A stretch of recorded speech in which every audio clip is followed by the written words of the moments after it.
Hello hello hello मेरे प्यारे बच्चों, कैसे हैं आप सभी लोग। आई होप आप सभी लोग बहुत जबरदस्त होंगे। मैं हूं शशांक सिंह राजपूत, आप सभी का स्वागत करता हूं सीवीटी अड्डा 24/7 पर। तो बच्चों, आज के लेक्चर में मैं आपको कराने वाला हूं वेक्टर अलजेब्रा का वन शॉट। बहुत ही कंसाइज, बहुत ही क्रिस्प, बहुत ही टारगेटेड, कंप्लीटली 100% सीवीटी ओरिएंटेड।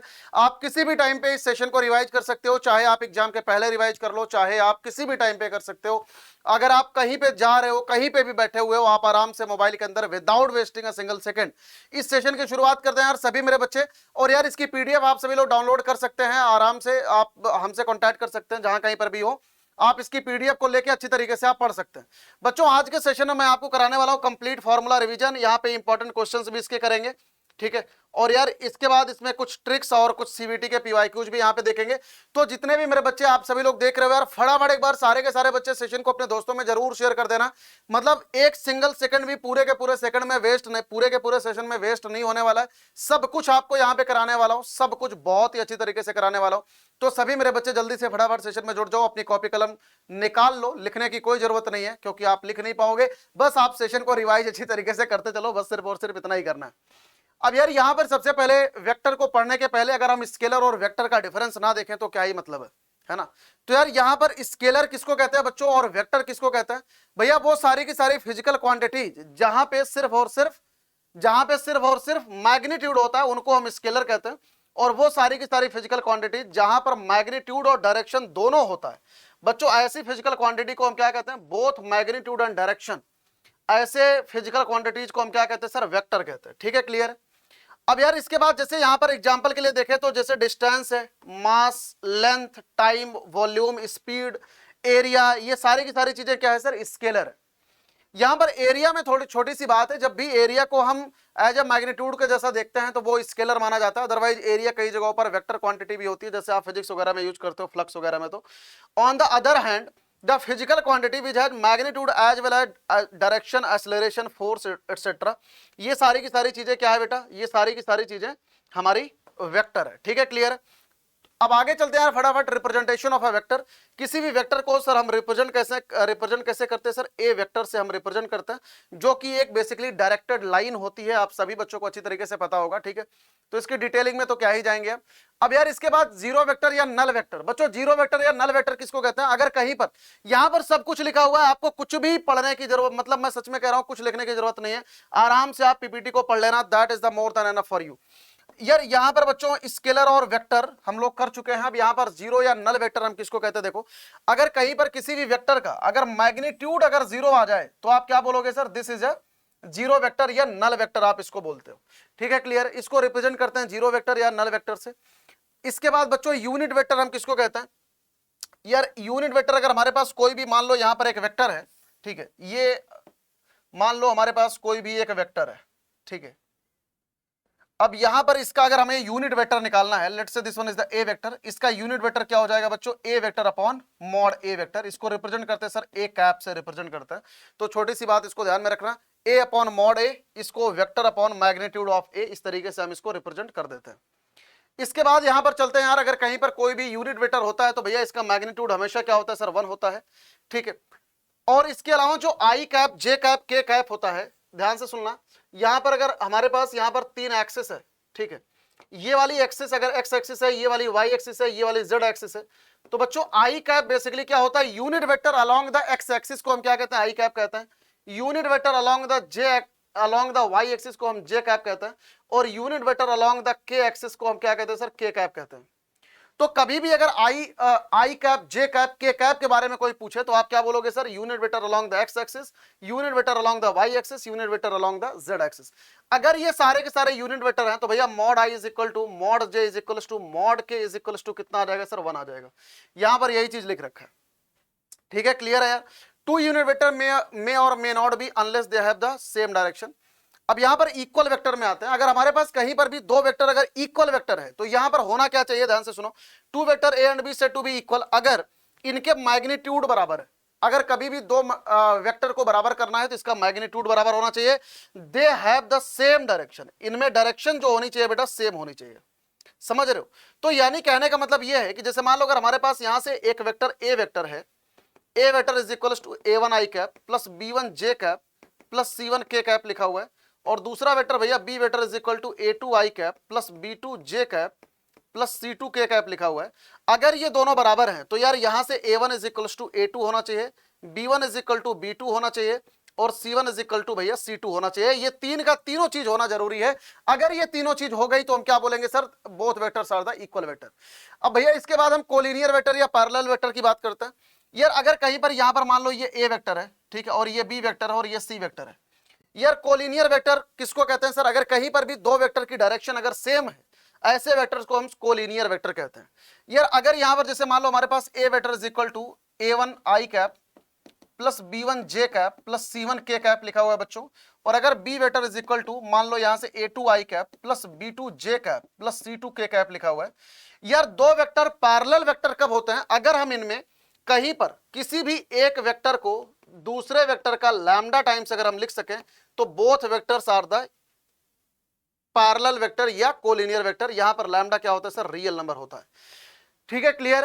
तो यार अगर यहां पर आप खुद ही सोचो कि अगर एक vector is equal to lambda times of the other vector, यानी हम यहां से क्या लिख सकते हैं sir, a1i cap plus b1j cap plus c1k cap is equal to lambda times of the a2i cap plus b2j cap plus c2k cap लिख सकते हैं कि नहीं, हाँ या ना।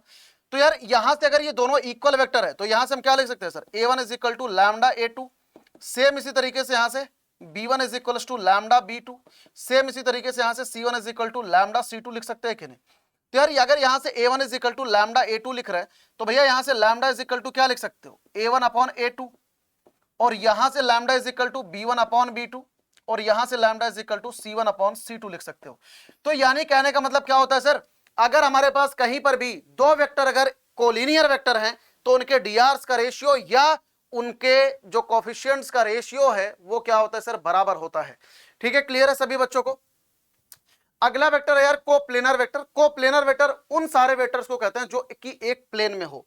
समझ आ रहा है, अगर हमारे पास कोई भी वेक्टर अगर एक प्लेन में है, A vector, B vector, C vector, इन सारे वेक्टर को हम क्या बोलेंगे सर, कोप्लेनर वेक्टर बोलेंगे। यार किसी भी वेक्टर का पोजीशन वेक्टर हम कैसे निकालते हैं, आप सभी बच्चों को पता है कि उस वेक्टर को ओरिजिन से हम ज्वाइन कर देते हैं, उसके बाद वहां से हम पोजीशन वेक्टर निकाल लेते हैं। अब यहां पर यार addition and subtraction of the two vector की बात करते हैं। बेटा addition and subtraction of two vector दो तरीके से हो सकता है, सभी बच्चे ध्यान से सुनो। पहला तरीका इसका यह है कि सर ट्रायंगुलर मेथड से हम दो वेक्टर को जोड़ या घटा सकते हैं, ट्रायंगुलर मेथड। और दूसरा मेथड जो होता है बच्चों ये होता है सर पैरेललोग्राम मेथड। दूसरा मेथड क्या होता है, पैरेललोग्राम मेथड होता है। ठीक है, पैरेललोग्राम मेथड। यार दोनों मेथड एक दूसरे से लिंक्ड है। यहां पर सबसे पहले हम यहां पर कौन सा मेथड देख रहे हैं बच्चों, triangle law of the addition देख रहे हैं। तो ट्रायंगल लॉ ऑफ एडिशन के लिए सर यहां पर हम क्या करते हैं, ध्यान से देखो। यहां पर सर हम एक वेक्टर बनाएंगे, कैसे बना रहे हैं ध्यान से देखो। एक वेक्टर यहां पर ऐसे बनाएंगे, ए वेक्टर, दूसरा वेक्टर इसके हेड से जुड़ा होगा। अगर हम पहले वाले वेक्टर के टेल को दूसरे वाले वेक्टर के हेड से अगर हम जोड़ देंगे तो बेसिकली यही हमारा रिजल्टेंट हो जाएगा। यानी कि अगर ये वाला ए वेक्टर है, ये बी वेक्टर है, तो बच्चों ये वाला वेक्टर क्या हो जाएगा sir, A vector plus B vector हो जाएगा। क्लियर है सभी लोगों को, हाँ या ना। तो इसी को हम क्या कह देते हैं सर, सी वेक्टर, यानी C vector is the resultant vector. अगला parallelogram law of the addition है, सेम यही काम करेंगे। अगर मान लो हमारे पास यहां पर एक वेक्टर ऐसा है कुछ, दूसरा वेक्टर कुछ इस तरीके का है, और यार दो के दोनों अगर फ्री वेक्टर है, सभी बच्चों को मैं बता दूं यार फ्री वेक्टर ऐसे वेक्टर को कहते हैं जिनको हम कहीं पर भी लेके जा सकते हैं without changing its magnitude and direction. तो अगर ये दो के दोनों फ्री वेक्टर है बच्चों तो इसको हम यहां से चलो इसको नाम दे देते हैं, let's say this one is the A vector, this one is the B vector. ठीक, तो यार ए वेक्टर को हम यहां पर लेके आ सकते हैं कि नहीं, बिल्कुल लेके आ सकते हैं। अब यहां पर ये जो बी वेक्टर ऐसे लिखा हुआ है तो यार हम बी वेक्टर को यहां से उठा के यहां पर हम लाके रख सकते हैं कि नहीं, बिल्कुल रख सकते हैं सर। तो जैसा बी वेक्टर ये दिख रहा है, जैसा बी वेक्टर ये दिख रहा है, हम सेम यार इसी के जैसा एक वेक्टर यहां से और हम यहां पर लाके रख सकते हैं कि नहीं, बिल्कुल लाके रख सकते हैं। और यार जैसा ये वाला वेक्टर दिख रहा है बच्चों, सेम इसी के जैसा इसकी कॉपी हम यहां पे ले जाके रख सकते हैं कि नहीं, हाँ या ना, बिल्कुल सर रख सकते हैं, है कि नहीं। आप देखो इसको, ये अगर बी वेक्टर है तो ये भी बी वेक्टर हो गया, ये भी ए वेक्टर हो गया। अब यार यहां पर हमें क्या निकालना है सर, यहां पर हमें निकालना है रिजल्टेंट, और आराम से आप रिजल्टेंट निकाल सकते हो। बस अगर भैया हम इसको इससे मिला देंगे यही क्या हो जाएगा सर, रिजल्टेंट। तो अगर ये ए वेक्टर है, ये बी वेक्टर, तो ये क्या हो जाएगा sir, A vector plus B vector. इस तरीके से हम यहां पर जोड़ लेते हैं। अगर मान लो यहीं पर अगर हम ये वाला वेक्टर लिखते हैं तो बेटा ये वेक्टर बेसिकली पैरेललोग्राम में क्या होता है, सभी मेरे बच्चे इसको जरूर ध्यान में रखना। ये वाला vector A plus B vector होता है और सर ये वाला vector A vector minus B vector होता है। तो अगर आपको कहीं पर भी कोई भी पैरेललोग्राम अगर दिया गया है तो वहां पर आप कैसे क्या करते हो, एकदम अच्छी तरीके से इसको देख लो। ठीक है, क्लियर है यार सभी लोगों को? हाँ या ना, जल्दी से बताओ। चलो अगले सवाल पे चल, अगला कंसेप्ट पढ़ते हैं, addition of in the component form. अगर यार कहीं पर जो हमारा ए वेक्टर है बच्चों, अगर कहीं पर A vector is equal to आपको ऐसे दिया गया हो a1 i cap plus b1 a1 i cap plus b2 j cap, इस तरीके से अगर आपको लिखा हुआ हो, ठीक है, और कहीं पर भी अगर आपको बी वेक्टर सेम इसी तरीके से लिखा होना चाहिए, अगर A vector a1 i cap plus b2 j cap ऐसे करके लिखा है ये a1 b1 a2 b2 a3 b3, यानी कि ये कुछ गलत लिखा है। ठीक है, तो इसको मैं सही कर देता हूं, तो इसको हम सही कर देते हैं। अगर यहां पर A vector is equal to a1 i cap plus b1 j cap plus c1 k cap अगर लिखा है, और दूसरा B vector is equal to a2 i cap plus b2 j cap plus c2 k cap ऐसे करके लिखा है। ठीक है, आई थिंक a1 b1 लिखा है ना, तो यानी कि a1 i कैप और यहां पर ये होगा b1 i कैप, a1 और a2 a3। बेटा ये ऐसे करके लिखा है, यहां पर a vector is equal to a1 i cap plus a2 j cap plus a3 k cap, इसने ऐसे करके लिखा है, और b vector is equal to b1 i cap plus b2 j cap plus b3 k cap ऐसे करके लिखा है। तो अगर आप इन दोनों को जोड़ते हो तो बेसिकली यहां से a प्लस b वेक्टर क्या हो जाएगा, इन दोनों के कोफिशिएंट को आप जोड़ दो, a1 plus b1 i cap plus a2 plus b2 j cap, और यहां से हो जाएगा sir a3 plus b3 k cap. ऐसे ही जोड़ोगे ना, आराम से देख लो फटाफट। अब यार यहां पर प्रॉपर्टी जो होता है वेक्टर एडिशन देख लेते हैं बच्चों। वेक्टर एडिशन जो होता है वो बाइनरी ऑपरेशन को सेटिस्फाई करता है, यानी sum of the two vector always a vector, यानी दो वेक्टर को जोड़ोगे तो हमेशा एक वेक्टर आएगा, कौन सी बड़ी बात है। कम्यूटेटिविटी को फॉलो करता है, यानी a plus B is equal to B plus C, B plus C but B plus A होना चाहिए, ये टाइपिंग वाले के पैसे काटेंगे एसोसिएटिविटी को फॉलो करता है, यानी a plus B plus C लिखा है तो यहां से a प्लस बी को हम करके c पे कर सकते हैं। आइडेंटिटी को फॉलो करता है, यानी अगर हम ए वेक्टर में जीरो वेक्टर को ऐड करते हैं तो बेसिकली ये ए वेक्टर के बराबर होता है। यहां पर कैंसिलेशन लॉ भी फॉलो होता है, यानी कि sir a plus B is equal to A plus C लिखा है तो a और a को हम काट सकते हैं, तो यहां से हम आराम से b इज इक्वल टू सी लिख सकते हैं। ठीक है, क्लियर है? तो बेटा यहां पे हम कैंसिलेशन लॉ भी फॉलो कर सकते हैं। सेम इसी तरीके से यार subtraction of the two vector आप सभी लोग समझ सकते हैं कि सर अगर कहीं पर a प्लस बी लिखा हुआ है तो यार a माइनस बी अगर हमें निकालना है तो बेसिकली आप क्या करोगे, a प्लस में माइनस बी को जोड़ दोगे। ठीक है, क्लियर? तो माइनस बी को a प्लस में जोड़ दोगे तो हमारे पास a माइनस बी निकल के आ रहा होगा, सिंपल।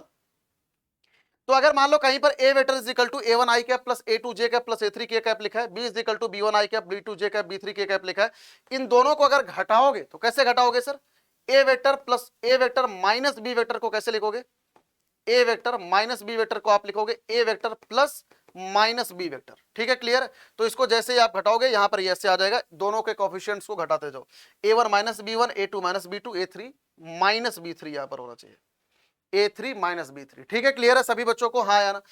आगे चलते हैं यार ट्रायंगल इनइक्वालिटी के ऊपर। बच्चों ये काफी इंपॉर्टेंट है, जहां पर भी इनइक्वालिटी का यूज आता है वहां पर आप ट्रायंगल इनइक्वालिटी को अपने माइंड में जरूर लेके आना। सबसे पहली बात कि sir a minus B does not is equal to B minus A होता है। बहुत छोटी सी बात है कि a को b में से घटाओगे और b को a में से घटाओगे, दोनों बात बराबर नहीं होनी है कि नहीं, बहुत ही छोटी सी बात है। सेम इसी तरीके से a minus B minus C does not is equal to a minus B minus C, बच्चा सवाल है, मतलब इसमें एसोसिएटिविटी फॉलो नहीं होती। अब यार यहां पर हम ट्रायंगल इनइक्वालिटी को देखते हैं। ट्रायंगल इनइक्वालिटी बेटा ये कहती है कि अगर हमारे पास जैसे मान लो यहाँ पे कोई भी एक ट्रायंगल है ना, अगर यहाँ पर हमारे पास कोई भी एक ट्रायंगल है यार, ये वाला a vector and this one is the b vector, this one is the c vector, तो दो साइड का सम, दो साइड के जो सम का मैग्नीट्यूड है वो हमेशा इंडिविजुअल वेक्टर्स के मैग्नीट्यूड के सम से छोटा होता है, यानी mod a plus B is less than और equal to mod a plus mod B, mod a plus B greater than और equal to mod a minus mod B. इसको हम ऐसे भी लिख सकते हैं कि mod a plus B is less than और equal to mod a plus mod B and greater than और is equal to mod a minus mod B के मॉड से। ठीक है, क्लियर है यार सभी लोगों को? सेम इसी तरीके से मॉड a माइनस बी भी क्या होता है बेटा, लेस देन और equal to mod a plus mod B, और ये भी ग्रेटर देन होता है किसके, mod a minus mod B के। ठीक है, क्लियर? आगे आते हैं vector in terms of the position, in the terms of position vector. Basically इसमें डिस्टेंस फार्मूला, सेक्शन फार्मूला, ये दो तीन चीजें आती है। तो सबसे पहली चीज डिस्टेंस फार्मूला, दो पॉइंट के बीच का अगर हमें डिस्टेंस फार्मूला निकालना होता है तो हम कैसे निकालते हैं भैया, अगर मान लो हमारे पास यहां पर कोई एक वेक्टर है, यहां पर अगर मान लो एक वेक्टर है, let's say this one is the a vector and this one is the b vector. ठीक है, क्लियर? और यार यहां पर जो ए वेक्टर है ये है sir x1 i cap plus y1 j cap plus z1 k cap, ये हमारा ए वेक्टर है। और यहां से जो बी वेक्टर है बेटा ये है sir x2 i cap plus y2 j cap plus z2 k cap, ये लिखा हुआ है। तो अगर हमें यहां से ए बी लेंथ निकालना है तो A B is equal to क्या हो जाएगा सर, मॉड ए बी, यानी कि sir mod of x2 minus x1 i cap plus y2 minus y1 j cap plus z2 minus z1 k cap, यही हो जाएगा ना, फटाफट देख लो एक बार।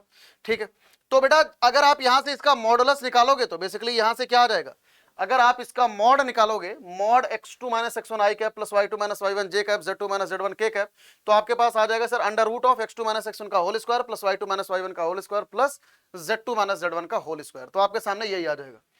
अब यार यहां पर आते हैं multiplication of a vector by a scalar. अगर आपको कहीं पर भी किसी भी वेक्टर में किसी स्केलर से मल्टीप्लाई करना है तो आप कैसे करते हैं, उसकी कुछ प्रॉपर्टीज ये है कि अगर m A is equal to ऐसा लिखा है तो मॉड एम ए ऐसा लिखा जाता है, सिंपल है यार, इसमें कोई दिमाग लगाना ही नहीं है। अगर ए वेक्टर कुछ ऐसा लिखा है तो अगर इसमें हम किसी कांस्टेंट से मल्टीप्लाई करेंगे तो कांस्टेंट हर जगह मल्टीप्लाई हो जाता है, सिंपल। आगे चलते हैं properties of the multiplication of the to matrices. अगर हम मल्टीप्लीकेशन करते हैं किसी भी वेक्टर में किसी स्केलर से तो बेसिकली क्या होता है, यहां पर जैसे m एक स्केलर है, एक वेक्टर है, कुछ नहीं है कि a वेक्टर में m मल्टीप्लाई कर देंगे तो a vector into m is equal to m A vector. अगर यहां पर दो वेक्टर है m और n तो यहां से n को बाहर भी ले सकते हो, m को अंदर ले सकते हो, बेसिक है। अब जैसे मान लो 2 इंटू 3a वेक्टर लिखा है तो इसको 3 इंटू 2a वेक्टर लिख लो या 3 इंटू 2a वेक्टर लिख लो, कुछ भी लिखोगे तो ये 6a वेक्टर ही आएगा, समझ आया। अगर यहां पर दो कांस्टेंट एक दूसरे से जुड़े हुए हैं ए वेक्टर तो दोनों को अलग अलग करके लिख सकते हो, जैसे m A vector plus n A vector. For example जैसे मान लो 2 प्लस 3 ए वेक्टर अगर लिखा है तो तुम चाहे इसी को 5a वेक्टर लिख लो, चाहे इसी को 2a vector plus 3a vector लिख लो, तो बात बराबर है। सेम इसी तरीके से अगली वाली प्रॉपर्टी को भी समझ सकते हो। आपको इसको दिमाग में रखना है, कई बार को ऑब्जेक्टिव सवालों में बेटा ये 4 ऑप्शन बना के पूछ लिया जाता है और बोलता है कि इनमें से कौन सा वाला सही है, तो ये ऐसे मैचिंग द कॉलम के भी सवाल बनाए जा सकते हैं कि इनमें से कौन सा वाला पोर्शन सही है, तो प्लीज आप इसको ध्यान में रखना। आगे आते हैं यार सेक्शन फार्मूला। भैया सेक्शन फार्मूला में क्या सीन है सर, सेक्शन फार्मूला को जरा देखो यार। अगर हमारे पास यहां पर कोई भी एक लाइन है तो सर यहां पर अगर ए वेक्टर है और यहां पर अगर कोई बी वेक्टर है, बच्चों इसके बीच में कोई एक पॉइंट सी है जो इन दोनों को m/n रेशियो में डिवाइड करता है, तो बेटा यहां से जो सी का कोऑर्डिनेट होगा वो क्या होगा sir, m B vector plus n A vector upon m plus n. Same इसी तरीके से यार अगर मान लो यहां कहीं पर अगर हमारे पास दो वेक्टर है, let's say this one is the A vector and this one is the B vector, और यार ये दोनों का मिड पॉइंट अगर सी है तो यहां से जो सी का कोऑर्डिनेट होगा वो क्या होगा भैया, ये हो जाएगा sir A vector plus B vector by 2 हो जाएगा। क्लियर है सभी को। सेम इसी तरीके से यार एक्सटर्नल फॉर्मूले में क्या होता है सर, एक्सटर्नल फॉर्मूले में यहाँ पे माइनस हो जाता है, आपको पता ही है, बहुत ही छोटी सी बात है ये, ठीक है, क्लियर। और यार किसी भी अगर हमारे को किसी भी ट्रायंगल का अगर सेंट्रॉइड निकालना है, सेंट्रॉइड ऑफ द ट्रायंगल, वो क्या होता है sir, a plus B plus C by 3। तो इस बात को जरूर ध्यान में रखना कि अगर वेक्टर के टर्म में अगर हमें कभी भी सेंट्रॉइड अगर निकालना हो किसी भी ट्रायंगल का, ए वेक्टर अगर ये है, बी वेक्टर ये है, सी वेक्टर ये है, तो बेटा यहां से जी क्या होगा, centroid A vector plus B vector plus C vector by 3। Same इसी तरीके से अगर मान लो कभी टेट्राहेड्रन का अगर सेंट्रॉइड निकालना है तो बेटा टेट्राहेड्रन में 4 वर्टिसिस होती है, तो चारों वर्टिसिस के वेक्टर को जोड़ के बाई 4 कर देना, तो यहां से टेट्राहेड्रन का सेंट्रॉइड आ जाएगा। क्लियर। आगे चलते हैं यार, पैरेलल वेक्टर या कोलिनियर वेक्टर मैंने आपको बता ही दिया है कि अगर कहीं पर भी दो वेक्टर के फॉर्मेट में दो वेक्टर लिखें तो यहां पर इनके कोफिशिएंट्स का रेशियो बराबर होता है जब भी अगर ए वेक्टर बी वेक्टर के पैरेलल हैं तो। अब यार यहां पर कोलिनियर वेक्टर, कोलिनियरिटी और पैरेलल ऑफ 3 वेक्टर। अगर मान लो देखो सबसे पहली बात तो ये है बेटा कि दो वेक्टर अगर कोलिनियर है तो यहां पर ए वेक्टर और बी वेक्टर को आप क्या करते हो, a1 by b1, a2 by b2, a3 by b3 आप कर लेते हो आराम से, ठीक है। अगर मान लो आपके पास 3 पॉइंट है, जैसे मान लो ये रहा a पॉइंट, ये रहा b पॉइंट और ये रहा सर c पॉइंट, है ना।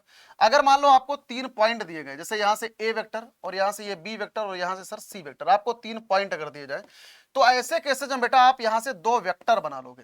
तो यहां से आप एक वेक्टर बनाओगे सर ए बी वेक्टर और एक वेक्टर बनाओगे सर ए सी वेक्टर। तो यहां से आप क्या लिखोगे, since A vector B vector and C vector are collinear. तो अगर ये कोलिनियर है मतलब ये सारे के सारे पॉइंट्स अगर कोलिनियर है तो आप यहां से क्या लिखोगे sir, A B vector and A C vector are collinear. इस तरीके से आप यहां पर कोलिनियरिटी की कंडीशन आप अप्लाई करोगे। और अगर ये कोलिनियर है तो यहां से हम लिख सकते हैं sir A B vector is equals to lambda times of the A C vector. तो इस तरीके से बेटा आप यहां पर ये कंसेप्ट को आप अप्लाई करते हो। ठीक है, क्लियर। अगर यहाँ पे 3 पॉइंट की बात आती है तो भैया अगर कहीं पर भी अगर मान लो तीन वेक्टर अगर कोप्लेनर है, जैसे मान लो ये रहा ए वेक्टर, ये रहा बी वेक्टर और ये रहा सर सी वेक्टर, तो बेटा अगर कभी भी 3 वेक्टर अगर कोप्लेनर है तो इनके बीच में सर कंडीशन क्या होती है, C vector is equal to lambda times of the A vector plus mu time of the B vector. आप सभी बच्चे प्लीज इस बात को बेटा जरूर ध्यान रखना, जहां पर लैम्डा और म्यू क्या है सर, पैरामीटर, यहां पर लैम्डा और म्यू क्या है, इज अ पैरामीटर। ठीक है बेटा, क्लियर है। तो ये क्या होता है भैया, दिस इज अ पैरामीटर। बहुत बढ़िया, आगे चलते हैं बेटा, स्केलर या डॉट प्रोडक्ट। एक चीज और है यार, जिन बच्चों को अगर याद होगा कि अगर 3 वेक्टर कोप्लेनर होते हैं बच्चों तो बॉक्स ABC बराबर 0 भी होता है, तो इसको भी यहीं पर मैं लिख दे रहा हूं, क्योंकि यार ये रिवीजन लेक्चर है और आपको इतना तो आइडिया होगा ही कि अगर कभी भी 3 वेक्टर अगर कोप्लेनर है तो यानी इनका जो बॉक्स ABC होता है सर वो 0 होता है। अगले पे चलते हैं बच्चों, यहाँ पे आगे आ जाता है, यहां से बच्चों हमारा थोड़ा सा इंपॉर्टेंट हो जाता है स्केलर या डॉट प्रोडक्ट। अगर हमारे पास कहीं पर भी 2 वेक्टर है ना, अगर हमारे पास कहीं पर सर 2 वेक्टर है, जैसे मान लो यहां पर this one is the A vector and this one is the B vector, ठीक है, और भैया इनके बीच में अगर एंगल थीटा है, ये ए वेक्टर और ये बी वेक्टर है, इनके बीच में अगर एंगल बच्चों थीटा है तो ए डॉट बी जो कि सर क्या होता है, एक स्केलर होता है। भैया ये स्केलर क्यों होता है, क्योंकि सर मॉड ए एक मैग्नीट्यूड है, स्केलर है, मॉड बी भी एक मैग्नीट्यूड है, स्केलर है, कॉस थीटा एक एंगल है, स्केलर है। तो अगर इन तीनों को अगर हम मल्टीप्लाई करेंगे तो सर ये क्या हो जाएगा सर, स्केलर हो जाएगा। इसी वजह से सर इसको हम स्केलर मल्टीप्लिकेशन कहते हैं। और बच्चों यहां से ए डॉट बी होता है क्या, mod A mod B cos theta होता है, इसको आप लिख सकते हो ए बी कॉस थीटा करके भी आप लिख सकते हो। अगर यार यहीं से आप कॉस थीटा की वैल्यू निकालो तो बच्चों कॉस थीटा क्या हो जाएगा sir, A vector dot B vector upon mod A mod B हो जाएगा। क्लियर है सभी बच्चों को। यहां से यार कुछ इंपॉर्टेंट नोट है, सभी मेरे बच्चे जरूर इसको ध्यान देना। पहला इंपॉर्टेंट नोट है भैया कि ए डॉट बी हमेशा एक रियल नंबर होगा, क्यों, क्योंकि एक मैग्नीट्यूड होगा। ए डॉट बी हमेशा लेस देन और equal to mod A mod B होगा। यानी कैसे बेटा, A dot B is equal to क्या होता है, ये होता है sir mod A mod B cos theta. ठीक, अब यार जो कॉस थीटा है ये हमेशा क्या होता है सर, लेस देन और इक्वल टू 1 होता है। तो बेटा यहां से कॉस थीटा अगर लेस देन और इक्वल टू 1 है तो यानी कि ये वाली जो क्वांटिटी है ये लेस देन और इक्वल टू क्या हो जाएगी, मॉड ए मॉड बी हो जाएगी। तो यार यहां से ए डॉट बी क्या हो जाएगा, हमेशा less then mod A mod B हो जाता है। तो इस चीज को आपको जरूर ध्यान में रखना है। ठीक है, क्लियर बच्चों। अब यहां से आप छोटी सी चीज और ध्यान में रख सकते हो कि सर अगर, ध्यान से सुनना, अगर यहां पर थीटा, अगर थीटा हमारा बेटा लेस देन 90 डिग्री है, थीटा अगर हमारा लेस देन 90 डिग्री होता है तो यार ये क्या होता है, अक्यूट एंगल होता है। और अगर थीटा लेस देन 90 डिग्री है तो भैया कॉस थीटा हमारा कैसा होता है सर, पॉजिटिव होता है। अगर कॉस थीटा सर हमारा पॉजिटिव होगा तो यानी कि सर ये वाली चीज आपकी पॉजिटिव हो जाएगी, यानी सर ए डॉट बी क्या होगा सर, हमेशा ग्रेटर देन और इक्वल टू 0 होगा, यानी कि सर ये पॉजिटिव होगा। ठीक है, क्लियर। और सेम इसी तरीके से यार अगर हमारा थीटा ग्रेटर देन 90 डिग्री है तो यार यहां से कॉस थीटा हमारा क्या हो जाएगा sir, less than 90 degree, less than 0 degree हो जाएगा, क्योंकि ये नेगेटिव हो जाएगा। तो यार ए डॉट बी हमारा क्या हो जाएगा सर, लेस देन 0 हो जाएगा। तो यही चीज यहां पर लिख रखा है कि अगर ए डॉट बी ग्रेटर देन 0 तो एंगल ए और बी का अक्यूट एंगल है, अगर ये लेस देन 0 तो इनके बीच का जो एंगल है सर ये ऑब्ट्यूस एंगल है। क्लियर। अब बच्चों यहां पर लास्ट आपके सामने यहां पर लिखा हुआ है कि अगर 2 वेक्टर का जो मल्टीप्लिकेशन है अगर वो 0 है तो ए डॉट बी क्या होता है सर, 0 होता है। आप सभी लोगों को अच्छी तरीके से पता है कि अगर कहीं पर भी 2 वेक्टर अगर एक दूसरे के परपेंडिकुलर है, जैसे मान लो ये रहा ए वेक्टर और ये रहा बी वेक्टर, तो बेटा यहां से ए डॉट बी क्या होता है सर, 0 होता है। और इसका उल्टा भी सही होता है कि अगर ए डॉट बी 0 है तो 2 वेक्टर एक दूसरे के परपेंडिकुलर होते हैं। तो यार ये दोनों साइड से ट्रू होता है। प्लीज आप सभी बच्चे इस चीज को जरूर ध्यान रखना कि अगर ए डॉट बी 0 है तो दोनों वेक्टर के बीच का एंगल 90 डिग्री है, और अगर दोनों वेक्टर के बीच का एंगल 90 डिग्री है तो दोनों का स्केलर मल्टीप्लिकेशन भी सर 0 होगा।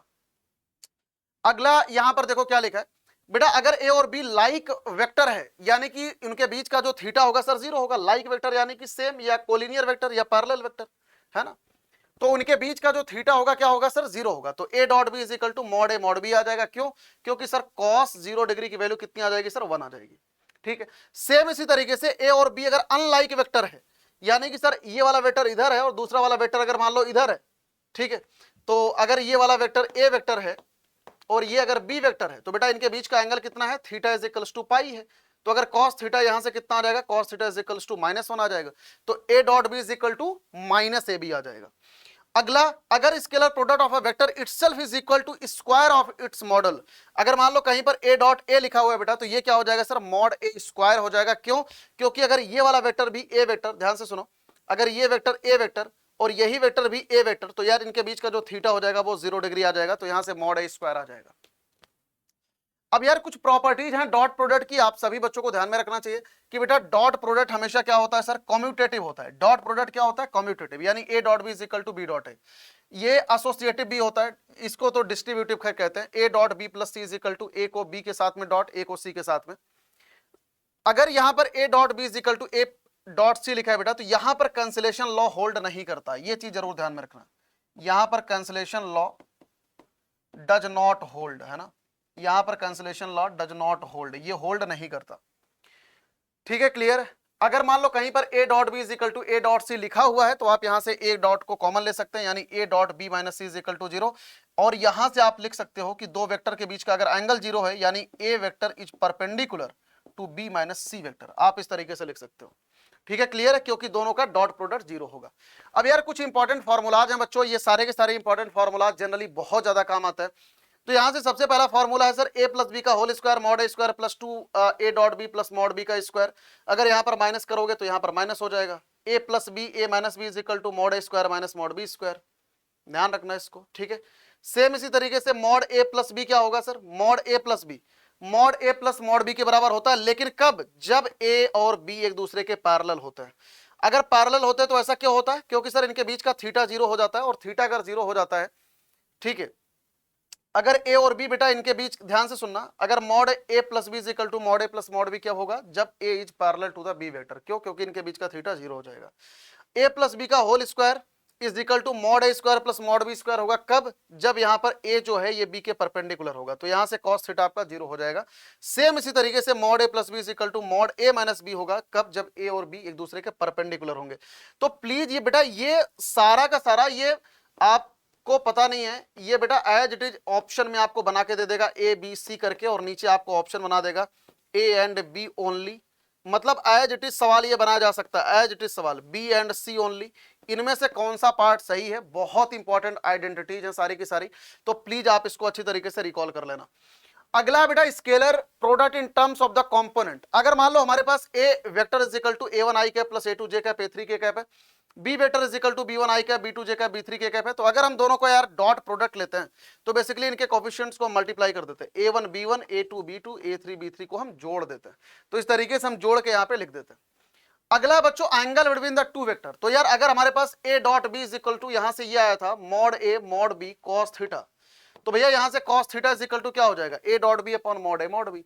अगर हम कंपोनेंट के फॉर्म में बात करते हैं, अगर a is equal to this one, b is equal to this one, तो बेटा अगर तो यहां से cos theta is equal to क्या हो जाएगा, ये हो जाएगा a1 b1 plus a2 b2 plus a3 b3 upon इनका मॉड, क्योंकि जब a डॉट बी निकालोगे तो a डॉट बी ऊपर इन दोनों के कोफिशिएंट्स आपस में मल्टीप्लाई हो जाएंगे, नीचे इनका मॉड लिख दोगे। अब यार ऑब्वियस सी बात है कि अगर यहां पर दो वेक्टर एक दूसरे के परपेंडिकुलर होंगे तो cos थीटा 0 हो जाएगा, तो अगर cos थीटा 0 हो जाएगा तो ये ऊपर वाला टर्म क्या हो जाएगा सर, 0 हो जाएगा। तो यही चीज यहां पर नीचे मेंशन है जो आपको दिख नहीं रहा, पीपीटी में आपको दिख जाएगा, ये a1 b1 plus a2 b2 plus a3 b3 is equals to 0 हो जाएगा। क्लियर है सभी बच्चों को। अगर कहीं पर भी दो वेक्टर के बीच के एंगल अगर 90 डिग्री है तो ये सारा का सारा 0 हो जाएगा। आगे आते हैं यार geometrical representation of the dot product. बच्चों बहुत इंपॉर्टेंट है, ज्योमेट्रिकल रिप्रेजेंटेशन में तीन चीजें होती हैं, दो तीन चीजें होती हैं प्रोजेक्शन में। सबसे पहला तो projection of A vector on the B vector क्या होता है, A dot B upon mod B. ध्यान ये रखना कि अगर ए का प्रोजेक्शन निकालते हैं बी पर तो ए को हम पहले लिखते हैं, बी का यूनिट वेक्टर लिखते हैं, तो ये हो जाएगा B upon mod B. Projection of B vector on A vector, तो बी वेक्टर का प्रोजेक्शन निकाल रहा है ए पर, तो बी को हम पहले लिखेंगे, ए का यूनिट वेक्टर लिख लेंगे, ए अपॉन मॉड है। समझ आ गया, इस तरीके से लिखते हैं बेटा। और दूसरा जो इसका ज्योमेट्रिकल रिप्रेजेंटेशन है वो ये वाला है कि कभी भी दो वेक्टर का अगर डॉट प्रोडक्ट 0 है तो यानी कि सर दो के दोनों वेक्टर एक दूसरे के परपेंडिकुलर हैं। समझ आया, अगर कभी भी दो वेक्टर का डॉट प्रोडक्ट अगर सर 0 है तो दोनों वेक्टर एक दूसरे के परपेंडिकुलर है। आगे चलते हैं बेटा, यहां पर इसका कुछ रियल लाइफ एग्जांपल होता है। वर्क डन बाय ये फोर्स कितना होता है, W is equal to F dot D होता है, जहां पर D is equal to A B होता है। यार ये फिजिक्स की बात है, लेकिन कई बार कोई ये फॉर्मूला ऑप्शंस में दे देता है कि work done is equal to F cross D होता है, या एफ डॉट डी होता है, या D क्रॉस एफ होता है, या D डॉट एफ होता है। इनमें से कौन सा वाला सही है, समझ आ रहा है। जैसे यहां पर ऑप्शन दे देगा W is equal to F dot D, W is equal to F cross D, W is equal to D cross F, W is equal to D dot F. अब यहां से आपको 4 ऑप्शन बना देगा, A and D only, option B दे देगा A and B only, है ना, ऐसे करके 4 ऑप्शन बना के दे देगा। तो यहां से ये सही है और ये सही है, क्योंकि कॉम्यूटेटिव भी होता है। आगे आते हैं यार वेक्टर एंड क्रॉस प्रोडक्ट। बेटा वेक्टर प्रोडक्ट या क्रॉस प्रोडक्ट की बात करते हैं, बहुत इंपॉर्टेंट है यार। अगर मान लो यहां पर हमारे पास कोई भी एक 2 वेक्टर है बच्चों, है ना, ये हो रहा है ए वेक्टर और ये रहा सर बी वेक्टर। यार यहां पर एक वेक्टर ऐसा होता है जो इन दोनों वेक्टर के सर परपेंडिकुलर होता है, तो इस वेक्टर को हम क्या कहते हैं sir, A vector cross B vector कहते हैं। इसके नेगेटिव साइड वालों को माइनस ए क्रॉस बी वेक्टर कहते हैं। और बेटा इसी के डायरेक्शन में जो इसका यूनिट वेक्टर है ये एन कैप होता है, और नेगेटिव साइड में इसका unit vector minus N cap होता है। ठीक है यार, क्लियर।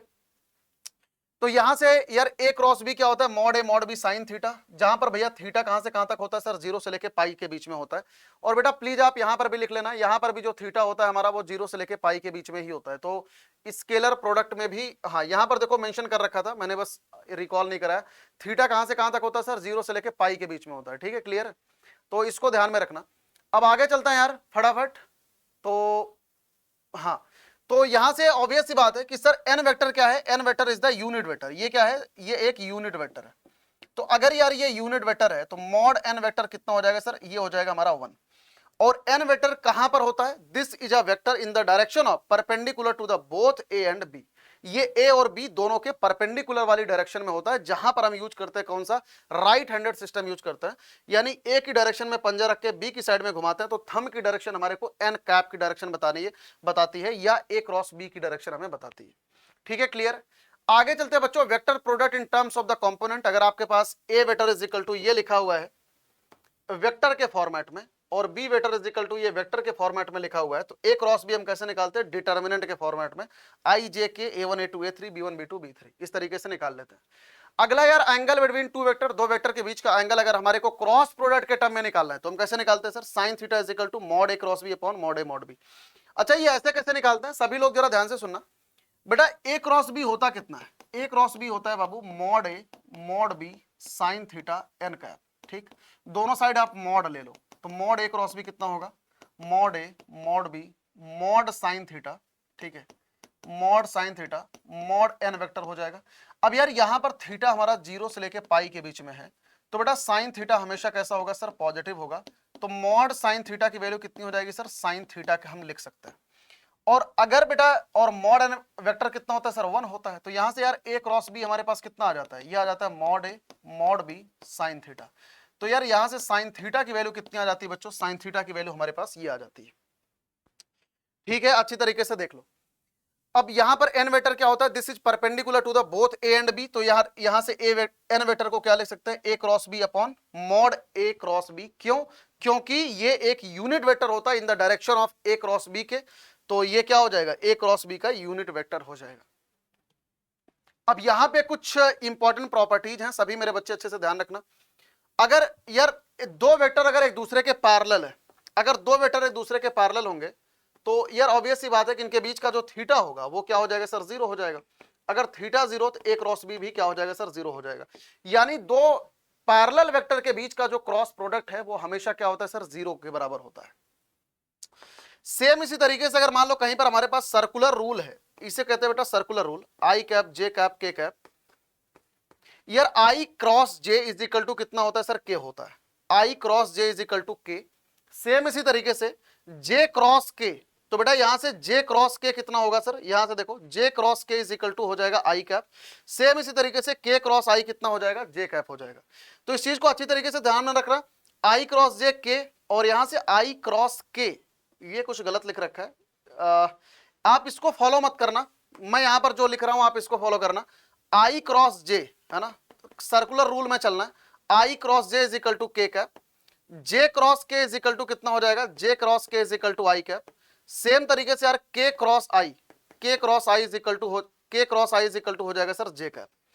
अगर आप इस डायरेक्शन में चलोगे तो सारे की सारी चीजें पॉजिटिव होगी, अगर आप इस डायरेक्शन में चलोगे तो सारी चीजें बेटा नेगेटिव हो जाएगी। क्यों, क्योंकि sir A cross B is equal to क्या होता है, minus B cross A vector होता है।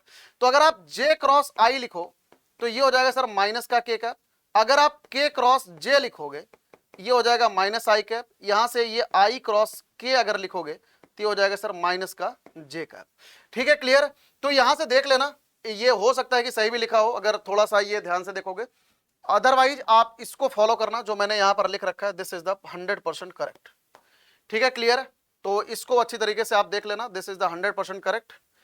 क्लियर? आगे चलते हैं यार properties of the vector product के बारे में। वेक्टर प्रोडक्ट में बेटा ए क्रॉस बी कभी भी बी क्रॉस ए के बराबर नहीं होता। बहुत इंपॉर्टेंट है ये कि ए क्रॉस बी कभी भी बी क्रॉस ए के बराबर नहीं होता। ये बराबर सर किसके होता है? ए क्रॉस बी हमेशा minus times of B cross A के बराबर होता है। लेकिन अगर दोनों का मैग्नीट्यूड देखेंगे तो ये सेम ही होता है, यानी mod A cross B is equal to mod B cross A के बराबर होता है।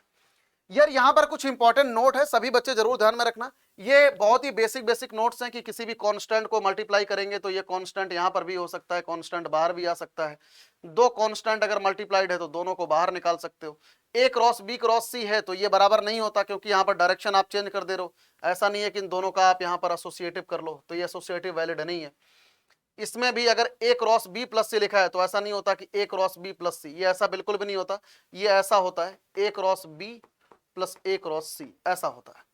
ठीक है, क्लियर? अगर कहीं पर भी बेटा A cross B is equal to A cross C लिखा है, कभी भी कैंसिलेशन लॉ यहां पर होल्ड नहीं करता कि आप यहां से ए को ए से काट दो, ऐसा कभी नहीं होता कि बी इज इक्वल टू सी हो जाए। ठीक है, बल्कि यहां पर क्या होता है, आप प्रॉपर उसको इधर लेके आते हो। जैसे यहां पर A cross B is equal to A cross C लिखोगे, आप इसको इधर लेके आओगे तो यहां से A cross B minus C बराबर 0, यानी दो वेक्टर के बीच का क्रॉस प्रोडक्ट 0 है, यानी कि sir A vector will be parallel to B vector minus C vector. क्यों? क्योंकि दोनों वेक्टर का क्रॉस प्रोडक्ट क्या हो रहा है? 0 हो रहा है। ठीक है, क्लियर? आगे चलते हैं बच्चों एरिया ऑफ द ट्रायंगल के बारे में। यार area of the triangle sir क्या होता है? अगर हमारे पास कोई भी यहां पर एक ट्रायंगल है और ये वाला वेक्टर ए वेक्टर है और ये वाला वेक्टर अगर बच्चों बी वेक्टर है, तो यार यहां से एरिया ऑफ द ट्रायंगल आप क्या लिखते हो? Half times A B cross A C, यानी कि half times A cross B vector आप लिख लोगे। ठीक है, क्लियर? सेम इसी तरीके से अगर मान लो कहीं पर हमारे पास ट्रायंगल कुछ ऐसा दे रखा है जिसके यार सारे के सारे वर्टिसेस के पोजीशन वेक्टर आपको दे रखे, A vector B vector C vector, तो ऐसे केसेज में डायरेक्ट आप एरिया ये वाला फॉर्मूला लिख सकते हो, जिसका जनरली बहुत ही ज्यादा कम काम लगता है। ये कहीं पर आपको ऑप्शन में दिया जा सकता है, लेकिन कहीं पर आपको ऐसे लगाना नहीं है इस फॉर्मूले को। अगर कहीं पर तीनों वर्टिसेस अगर वेक्टर के फॉर्मेट में दिए गए हैं तो बेसिकली एरिया ये भी होता है half time A cross B plus B cross C plus C cross A. Circular rule में चलना है, A cross B cross C cross A, ऐसे करके। और अगर यार तीन वेक्टर कोलिनियर वेक्टर है तो एरिया ऑफ द ट्रायंगल 0 होता है, यानी कि सर ये पूरा का पूरा क्या हो जाएगा? 0 हो जाएगा। यहां पर बच्चों मैंने एक मोमेंट ऑफ द फोर्स का फॉर्मूला लिख रखा है, कई बार को ये फॉर्मूला ऑब्जेक्टिव सवालों में पूछ लिया गया है एनडीए वगैरह में, तो मैंने इसको यहां पर लिख दिया है। मोमेंट ऑफ द फोर्स क्या होता है सर? आर क्रॉस एफ होता है, इसको रट्टा मार लेना। ये ऐसे ही 3-4 ऑप्शन पूछ सकता है कि वर्क डन क्या है, मोमेंट ऑफ फोर्स क्या होता है, ऐसे करके 2-3 चीजें आपसे पूछ लेगा, इनमें से कौन सा वाला सही है। तो प्लीज आप इसको जरूर ध्यान में रखना कि मोमेंट ऑफ फोर्स क्या होता है सर? आर क्रॉस एफ होता है। ठीक है यार, क्लियर है सभी बच्चों को? हाँ या ना? आगे चलते हैं यार एरिया ऑफ द पैरेललोग्राम। बेटा एरिया ऑफ द पैरेललोग्राम का सर हमारे पास दो फॉर्मूला होता है। अगर हमारे पास कहीं पर एडजेसेंट वेक्टर्स अगर आपको दिए गए तो ये एरिया ऑफ द पैरेललोग्राम क्या होता है सर? ए क्रॉस बी के बराबर होता है, अगर हमारे पास एडजेसेंट वेक्टर अगर दिए गए हैं तो। ठीक है, क्लियर?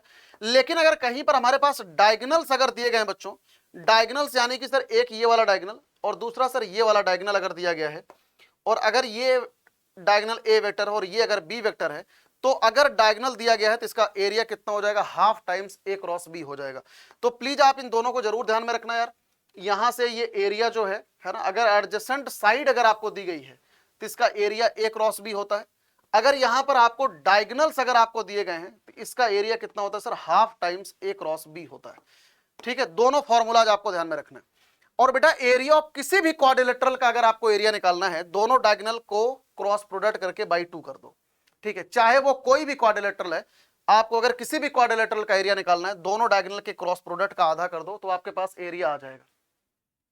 ठीक है, क्लियर? तो अब इसके बाद आते हैं बच्चों स्केलर ट्रिपल प्रोडक्ट के ऊपर, दिस इज द लास्ट। ठीक है, अब यार स्केलर ट्रिपल प्रोडक्ट हम कैसे रिप्रेजेंट करते हैं? Basically A dot B cross C से रिप्रेजेंट करते हैं, या इसको बच्चों बॉक्स एबीसी भी हम कह देते हैं। ठीक है, इसको हम बॉक्स प्रोडक्ट ऑफ एबीसी कह देते हैं। यार यहां पर इसका जो ज्योमेट्रिकल रिप्रेजेंटेशन है स्केलर ट्रिपल प्रोडक्ट का, वो basically a volume of the parallelepiped है। वॉल्यूम ऑफ द पैरेललोपिपेड बच्चों क्या होता है? बॉक्स एबीसी होता है। इसके अलावा यार इसका फॉर्मूला देख लेते हैं। अगर हमारे पास कहीं पर एबीसी अगर कंपोनेंट फॉर्मेट में अगर लिखा हुआ है, अगर एबीसी कहीं पर कंपोनेंट अगर फॉर्मेट में लिखा हुआ है, तो यार अगर हमारे को यहां से बॉक्स एबीसी निकालना है तो बेसिकली ये होता है डिटर्मिनेंट ऑफ सारे के सारे, इस वाले वेक्टर के सारे कोफिशिएंट लिख लो a1 a2 a3, दूसरे वाले के सारे कोफिशिएंट लिख लो b1 b2 b3, तीसरे वाले के लिख लो c1 c2 c3। इस तरीके से हम ये फॉर्मूला लिख सकते हैं। बच्चों यहां पर कुछ इंपॉर्टेंट ये फॉर्मूलाज लिखे हुए हैं, आप इनको आराम से चेकआउट कर सकते हो सारे के सारे, ठीक है। अब यार यहां पर आपको एक सर्कुलर रूल आपको सबसे पहले बताता हूं। सर्कुलर रूल देखो क्या होता है, अगर यहां पर a है और यहां पर बच्चों b है और this one is the c, तो अगर आप एक सर्कल में चलते हो यानी कि sir ABC is equal to ABC is equal to, यार यहां से b vector c vector a vector, ठीक, इज इक्वल टू BCA, ठीक, और यहां से हम लिख सकते हैं सर CAB। यानी कि अगर आप सेम डायरेक्शन में अगर आप चलते हो तो बेसिकली ये सारे के सारे बॉक्स प्रोडक्ट क्या होते हैं सर, बराबर होते हैं। लेकिन अगर आप उल्टे में चल लो, जैसे मान लो अगर मैं यहां से बॉक्स ABC लिख देता हूं, लेकिन अगर आप उल्टा लिख लो तो ये बेसिकली माइनस टाइम्स हो जाता है ACB के, ये माइनस टाइम्स हो जाएगा सर ACB के। क्लियर है यार सभी बच्चों को, हाँ या ना, जल्दी से एक बार देख लो। तो बेसिकली ये इसमें आप ये साइक्लिक ऑर्डर आपको जरूर ध्यान में रखना है। अब यार यहां पर कुछ चीजें और बड़ी इंपॉर्टेंट है जो चीजें आपको बेटा ध्यान में रखनी है ना। ये सारी चीजें आप पढ़ोगे तो सेम यही लिख रखा है, box ABC is equal to BCA is equal to CAB। अब यार यहां पर एक बहुत इंपॉर्टेंट प्रॉपर्टी है, जो प्रॉपर्टी इसमें शायद मेंशन नहीं है, तो प्लीज आप सभी बच्चे ये प्रॉपर्टी को भी अच्छी तरीके से लिख लेना। बेटा अगर कहीं पर भी किसी भी बॉक्स में दो वेक्टर अगर सेम है तो इसकी वैल्यू 0 होती है, कहीं पर भी इनमें से कोई सा भी अगर दो वेक्टर सेम आ जाए तो इसकी वैल्यू 0 हो जाएगी। क्यों? क्योंकि यार जब हम यहां पर डिटर्मिनेंट में इसकी वैल्यू को लिखेंगे ना, यहां पर डिटर्मिनेंट में लिखेंगे, आप खुद ही सोचो कि अगर ये दो वेक्टर सेम है यानी कि डिटर्मिनेंट का दो रो सेम हो जाएगा। अगर इस डिटर्मिनेंट का दो रो सेम हो जाएगा तो यानी कि सर इस डिटर्मिनेंट की वैल्यू क्या हो जाएगी सर, 0 हो जाएगी। यानी कि बॉक्स इसकी वैल्यू क्या हो जाएगी सर, 0 हो जाएगी, पहली प्रॉपर्टी। दूसरी प्रॉपर्टी, अगर इनमें से कोई भी एक 0 वेक्टर हो जाए, जैसे मान लो 0AB, तो इसकी भी वैल्यू बच्चों क्या हो जाएगी सर, 0 वेक्टर हो जाएगी। क्यों? क्योंकि यार डिटर्मिनेंट का पूरा एक रो क्या हो जाएगा सर, 0 हो जाएगा। क्लियर? तीसरा, अगर कहीं पर मान लो यहां पर बेटा कांस्टेंट लिखा हुआ है लैम्डा A म्यू B या डेल्टा C वेक्टर लिखा हुआ है, तो भैया यहां से लैम्डा म्यू और डेल्टा को हम बाहर निकाल सकते हैं। लैम्डा म्यू डेल्टा को बाहर निकाल के यहां पर बॉक्स ABC वेक्टर हम लिख सकते हैं बेटा। ठीक है, क्लियर है सभी लोगों को, हाँ या ना, जल्दी से देख लो। तो यहां पर हम इस तरीके से इसको लिख सकते हैं। यहां पर देखो नीचे लिखा भी है कि अगर कहीं पर भी दो वेक्टर अगर सेम है तो इसकी वैल्यू क्या होती है सर, 0 होती है। ठीक है, क्लियर है यार सभी बच्चों को। अब यार इसका जो ज्योमेट्रिकल रिप्रेजेंटेशन है, एक और बहुत ही इंपॉर्टेंट ज्योमेट्रिकल रिप्रेजेंटेशन है, that is the volume of tetrahedron. तो यार वॉल्यूम ऑफ टेट्राहेड्रन क्या होता है सर, 1/6 बॉक्स ABC होता है, इसको जरूर ध्यान में रखना। ठीक है यार, ये एज अ फॉर्मूला टाइप कहीं पर भी आपसे पूछा जा सकता है कि sir volume of the tetrahedron क्या होता है, बॉक्स ABC होता है इनटू 1/6। ठीक है, और इसको आप ऐसे भी लिख सकते हो 1/6 AB AC AD वेक्टर या 1/6 B - A C - A D - A।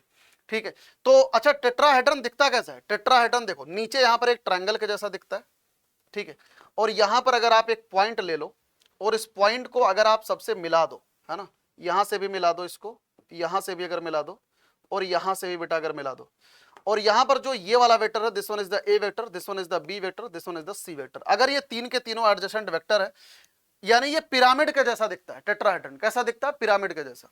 अगर ये तीनों वेक्टर अगर आपको यहां पर दिए गए तो इसका वॉल्यूम क्या हो जाएगा सर, 1/6 बॉक्स ABC हो जाएगा। तो यार बच्चों यहां पर पूरा का पूरा वेक्टर अलजेब्रा का ये वन शॉट होता है खत्म। इसके सारे के सारे क्वेश्चन मैं आप सभी लोगों को एक अलग सेपरेट सेशन में कराऊंगा। यार आई होप आप सभी बच्चों को बहुत ही कम टाइम में पूरा का पूरा वेक्टर अलजेब्रा का बहुत जबरदस्त रिवाइज हो गया होगा। जितने भी सारे के सारे इंपॉर्टेंट कंसेप्ट हैं सब कुछ मैं आपको यहां पर रिवाइज करवा चुका हूं। All these concepts are the very important for your CVT perspective। मतलब कोई भी सिंगल कंसेप्ट इसमें से कुछ भी छूटा नहीं है, सब कुछ मैंने आपको बता दिया है। सारी की सारी इनइक्वालिटी, सारे के सारे कंसेप्ट, सारे के सारे फॉर्मूलाज मैंने आपको बता दिए। बस लास्ट मोमेंट पे एक फॉर्मूला और बहुत ही इंपॉर्टेंट है, उसको भी आप लिख लेना, relationship between dot product and cross product, है ना, इसको भी लिख लो, relationship between dot and cross product. ये काफी ज्यादा इंपॉर्टेंट है सीवीटी पर्सपेक्टिव के लिए, मतलब बहुत सवाल इस पर पूछा जाता है, तो लास्ट मोमेंट पे आप इसको भी लिख लो बेटा। ये क्या होता है sir, mod A cross B का whole square plus A dot B का whole square is equal to क्या होता है, mod A whole square mod B whole square, ये चीज होता है। ठीक है, क्लियर है? तो ये एक फॉर्मूला और मेंशन कर लो। दूसरा यार एक फॉर्मूला आपको और याद रखना चाहिए कि tan थीटा बराबर क्या होता है बेटा, tan theta is equal to, ये होता है sir mod A cross B upon mod A dot B. ठीक है, क्लियर। तो अगर कहीं पर मान लो आपको tan थीटा का फॉर्मूला है तो आप इसको यूज कर सकते हो। तो इस तरीके से यार ये पूरा का पूरा जो वेक्टर अलजेब्रा है बच्चों होता है खत्म। सब कुछ मैंने आपको बता दिया है, सारे के सारे फॉर्मूलाज आपको बता दिए। आई होप यार आपको सेशन पसंद आया होगा बच्चों। अगर पसंद आए तो नीचे कमेंट सेक्शन में जरूर बता के जाना कि सेशन आपको कैसा लगा। ठीक है, thank you so much for watching this session. सभी मेरे बच्चों को यार गॉड ब्लेस यू ऑल। सभी बच्चों को एकदम यार अच्छी तरीके से आपको पढ़ाई करना है बच्चों, एकदम दिल लगा के आपको पढ़ाई करना है। जो जो सेक्शन आपको पसंद आया हो नीचे यार कमेंट करके जरूर जाना, और अपना अपना अप्रिसिएशन, अपना प्यार जरूर कमेंट सेक्शन में बरसा के जाना। ठीक है, एक एक बच्चे का कमेंट रीड आउट करूंगा। अगला वन शॉट किस चैप्टर पे चाहिए वो भी इस नीचे कमेंट सेक्शन के नीचे जरूर बता के जाना। और आप में से बच्चा जो भी लॉयल है नीचे टाइम स्टैम्प लगा के जाना ताकि बाकी सभी बच्चों की भी हेल्प हो जाए। ठीक है, इतना जरूर करके जाना।